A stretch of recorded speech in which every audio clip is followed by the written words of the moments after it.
Welcome to Coffee with Kupke, a production of St. Paul Inside the Walls. Here on Coffee with Kupke, we grab a cup of coffee, at least we're claiming this is coffee. We sit with Monsignor Raymond Kupke, the pastor of St. Anthony's in Hawthorne, professor at Immaculate Conception Seminary, diocesan archivist. We sit with Monsignor Kupke to delve into the history of Catholicism in the Diocese of Paterson. My name is Father Paul Manning. I am the vicar for Evangelization for the Diocese of Paterson. And here I am with Monsignor Kupke.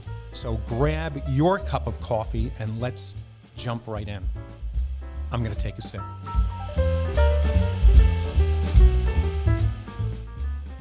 Welcome back, Monsignor Kupke. Thank you, Father Paul. We last time we spoke, we just touched the tip of the iceberg, that is chapter 6, the dawn of a new age. So I said we're going to jump into to some of the details now. And as a result of World War I, the Great War, as they called it, New Jersey ended up with kind of a more industrial feel to it. And in particular, you mentioned places that I knew in my youth still functioning in big ways. The Hercules Plant. Yeah, in Kenville, right? Picatinny Arsenal. Picatinny Arsenal's been making bullets since the Revolutionary War. Wow. And also the DuPont facility? So where was that? What was that? DuPont? Something with DuPont? That was, I think, in Totowa. Okay. And these were all operations that were creating munitions for the war? Yeah. Or airplane parts or necessary. Well, a little detail that you mentioned is that, was it Lindbergh's, a piece of Lindbergh's plane was manufactured in Jersey? Yeah. Paterson, after the silk industry disappeared, it turned to airplanes. And for a while, that was the main industry in the city, airplane engines. Aeronautical stuff, yeah. And submarines. You know, Picatinny Arsenal, you mentioned before, even in the 21st century, every time the Department of Defense looks at downsizing and closing, you know, they're on the list, but they always make it, you know, and I think part of the reason is that it's so close to New York. Oh, okay. You know, transportation, much like, you know, the religious orders. Yeah. Location. And do you think the Department of Defense has any historical nostalgia about? Okay. No. They'd close West Point if they could get money for it. Okay. So, but, you know, just to go back to Picatinny, you know, the chain that the American rebels stretched across the Hudson River at West Point to keep the British fleet from coming down the river to New York. I remember. That was manufactured in Picatinny? Rockaway, in the mines of Morris County. And even today, there's a bridge across 287, a footbridge. And that was the bridge that they used, well, not a bridge then, but that was a trail that they used to bring up the links of the chain up to West Point. Now, is that chain still, are pieces of it still around? There are pieces of it at West Point, decoratively around one of the monuments. Yeah. Interesting. Yeah. Wow. So in the 1920s, you talk about automobiles becoming, coming on the scene, let's say. And highways. Yes. And you talk about pastors asking for permission to purchase parish automobiles. Now, what's that about? Basically, the thought of owning your own automobile was beyond their conception, but because of the cost, or just because it was uncommon? Nobody had one. Okay.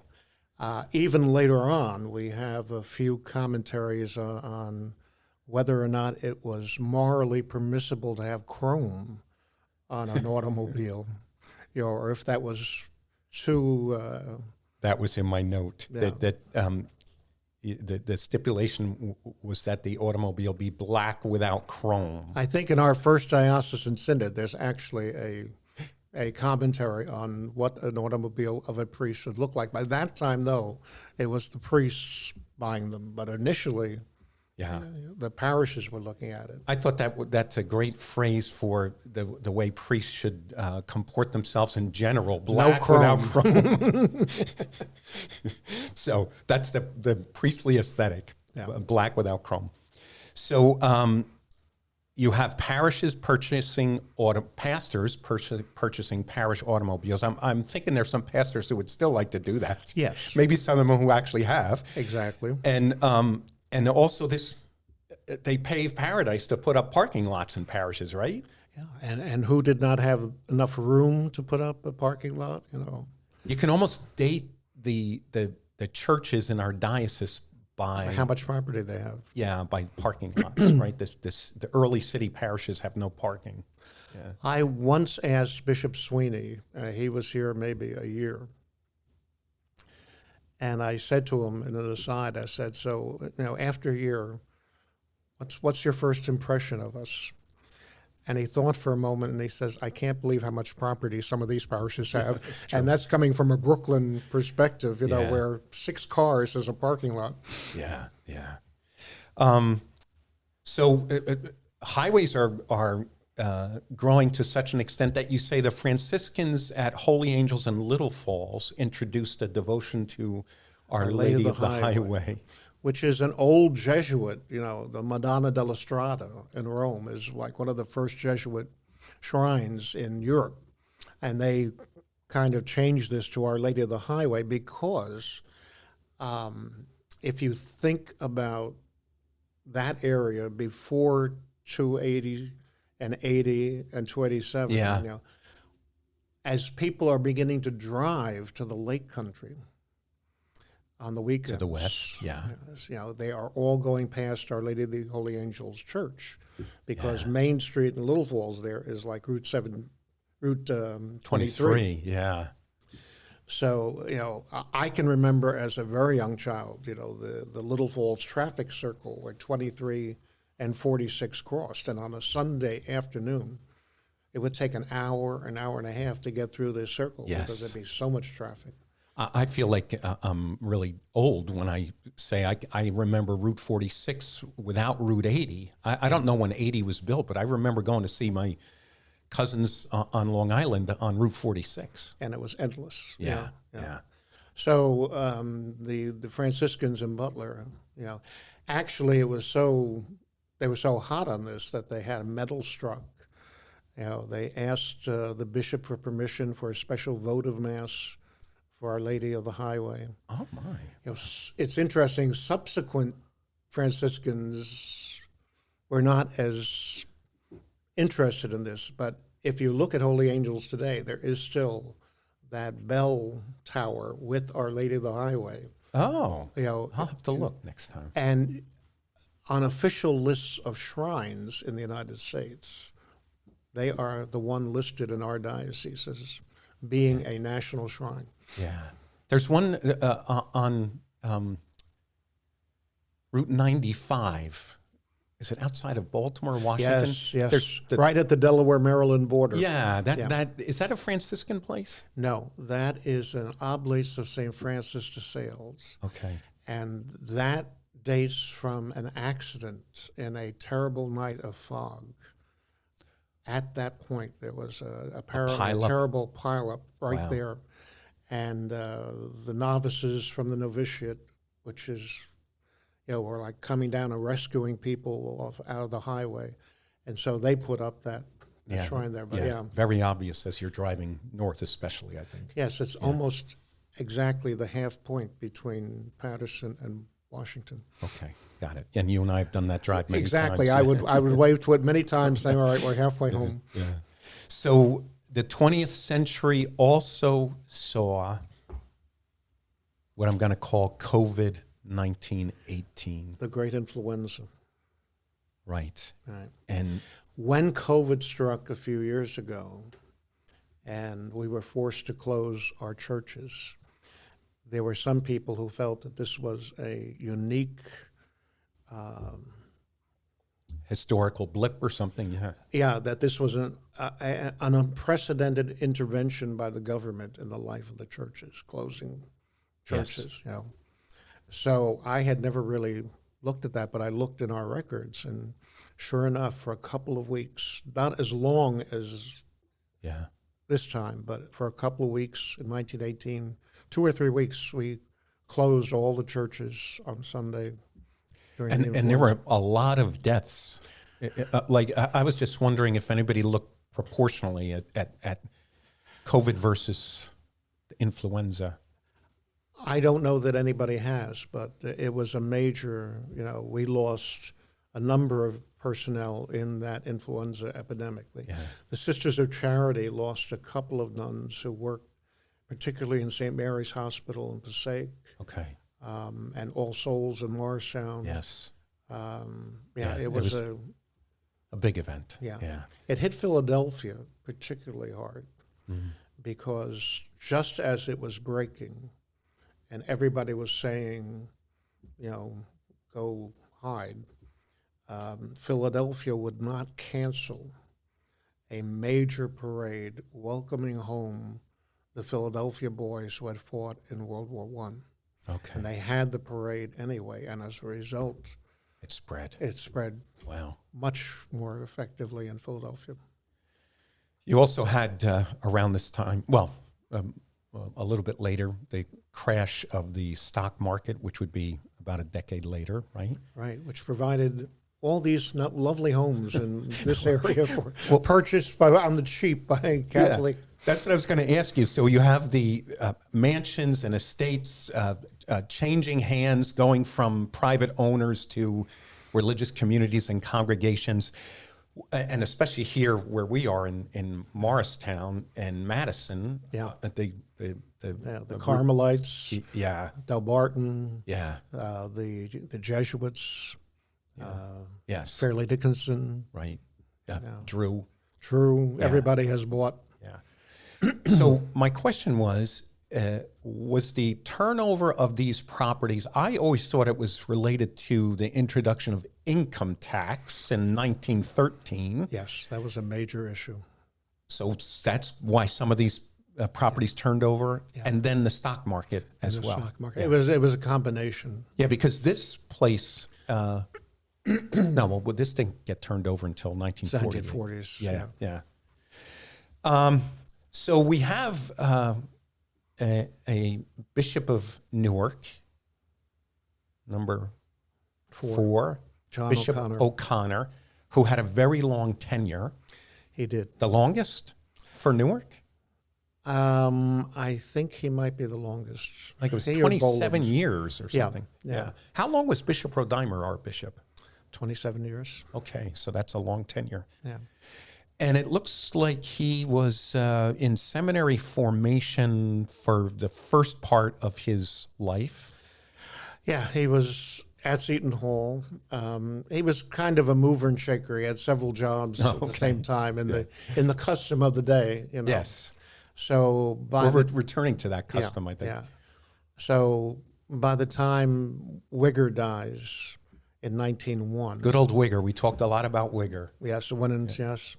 By the time he dies in 1901, O'Connor is something of an obvious candidate. You actually mentioned important ecclesiastical figures gathering, I think, in New York to vote on the Turner to send to Rome. Yeah, and we don't do anymore. He was on the top of the list. Yeah. Now it's very secret, the Turner. Yeah, and not quite as democratic.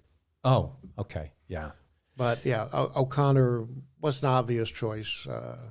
Well, you have a beautiful line by someone who was in seminary under him, who says his advice was like a benediction. His advice was like a benediction. I thought that was a beautiful description of the way he dealt with people. And seminarians. He must have been to the point that we can judge somebody that's been dead 100 years.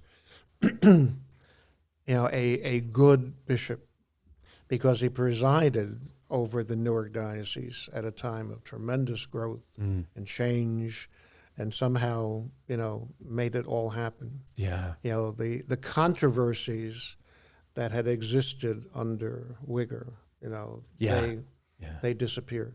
You know, you can see that, oddly enough, in his approach to Dean McNulty.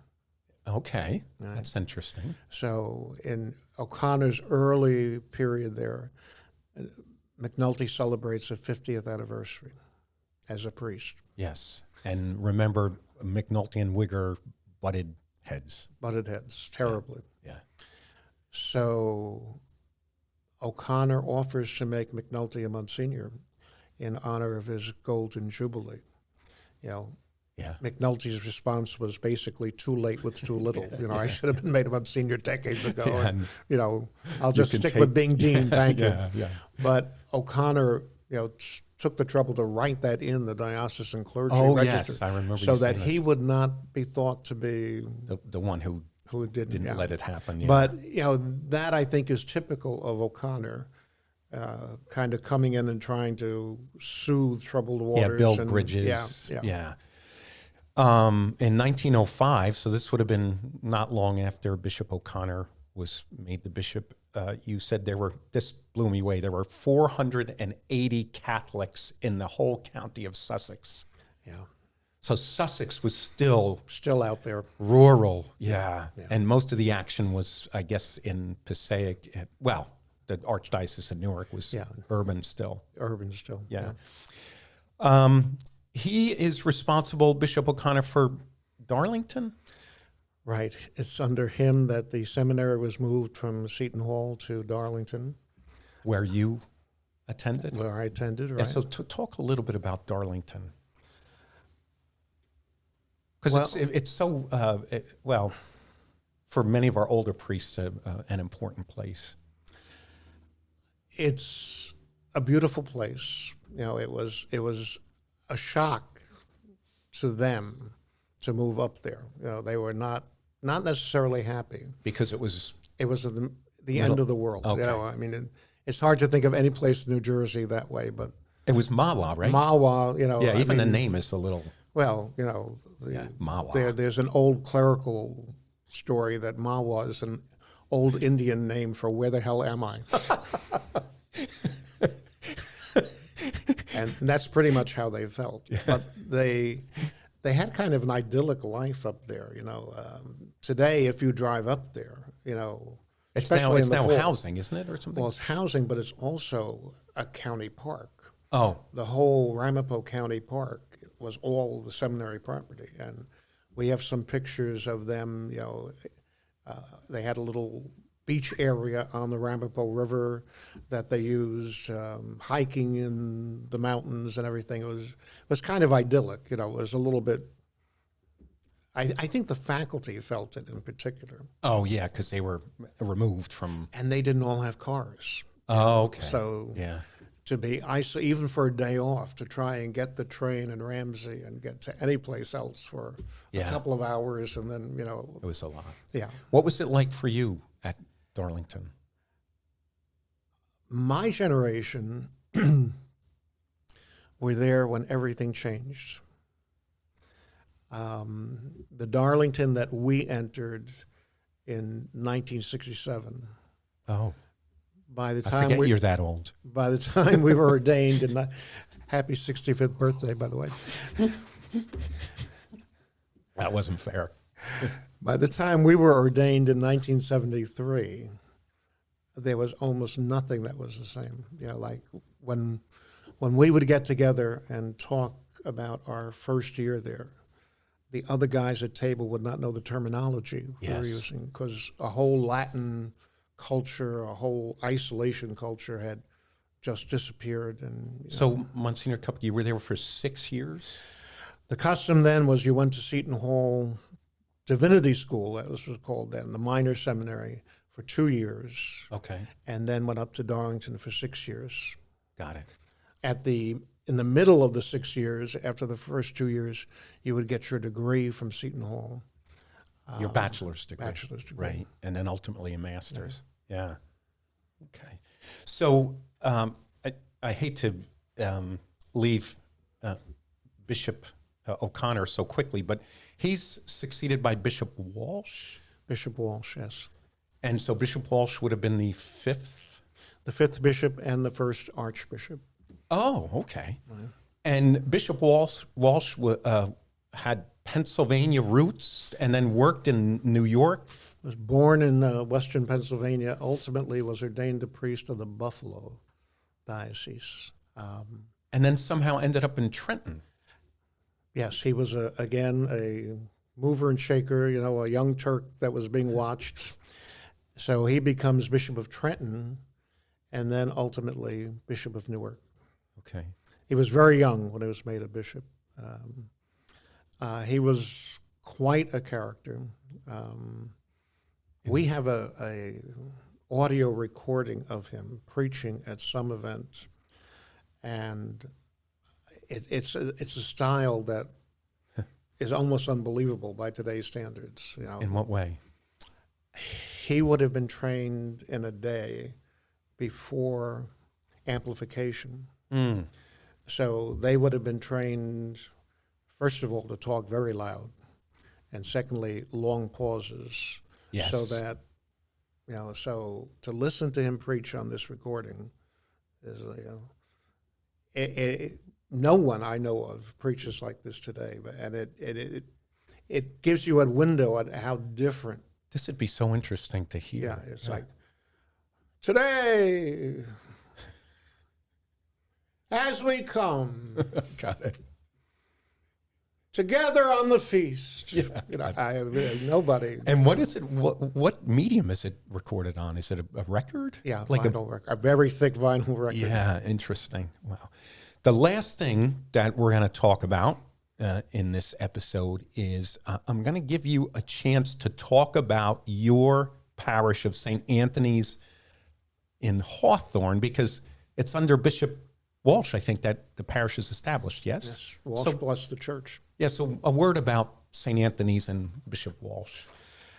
St. Anthony's would be typical of a number of churches in that period, that as they're founded. The movement is on the way from the downtown parts of the city. Of Paterson, yeah. All the cities, Yeah. Suddenly the earliest suburbs are beginning to be formed. Got it. So Hawthorne on the north side of Paterson, Totowa on the west side of Paterson, Elmwood Park, they're all beginning to experience growth because people are beginning to move out of the downtown. The cathedral parish by this point is losing parishioners like crazy because everybody's moving out of the downtown. Yeah. So the original impetus for St. Anthony's comes around 1908 when a group of parishioners appealed to the pastor of Our Lady of Lourdes in Paterson, which was the parish of the area at the time. Yes. Asking if they could have catechism classes in Hawthorne so the kids wouldn't have to walk down River Street in Paterson all the way to Our Lady of Lourdes. Yeah, okay. So the pastor of Our Lady of Lourdes at the time is Anthony Stein, Yes. who was another big figure in early 20th century Paterson Catholic life. And he's open to this. It's interesting because it's a combination of Catholics from Hawthorne and also Fairlawn, Yes. which is right next door. Yeah. So based on that, they start catechism classes, and within a year, as happens anywhere, this happened out by you in Flanders. Yes, yeah, This yeah. is St. the same Elizabeth story, Ann Seton, for St. St. Elizabeth Lawrence Seton. originally, yeah. They start to say Sunday Mass in a rented hall, and then the next thing you know, people would like a church. Yeah. And the church, the parish, as far as I can understand, is named for Anthony Stein, pastor okay. of Our Lady Yeah. of Nice. Lourdes. Nice. And when the church was built, the current church will be 190 years old on Thanksgiving. But it had a very large Lourdes grotto inside, kind of a connection to Our Lady of Lourdes. Yeah. Well, next time we get together, we're going to talk more about this new age for the Diocese of Paterson, and we'll pick up with St. James of the Marches. Let's leave it there. I want all of you who are listening or watching to make sure that you keep an eye out or an ear out for the next episode of Coffee with Kupke. In order to stay on top of new releases, make sure you follow or subscribe wherever you're listening. And if you are on YouTube, please do drop a like and hit the bell for notifications. While you're at it, make sure to check out the other shows produced by the diocese. Those shows are Beyond the Beacon, hosted by Bishop Kevin Sweeney and Jay Agnish, our Director of Communications, and the Paul Street Journal, hosted by Brian Hansberger and Freddie Garcia. I want to give a special thanks to Joe Ginexi, our sound and visual engineer, Caitlin Ferrari, who's involved in pre- and post-production, and Freddie Garcia, who's helping out with this podcast in addition to doing his own. With all that said, I just want to thank you for joining us in Coffee with Kupke. Keep making Catholic history in the Diocese of Paterson.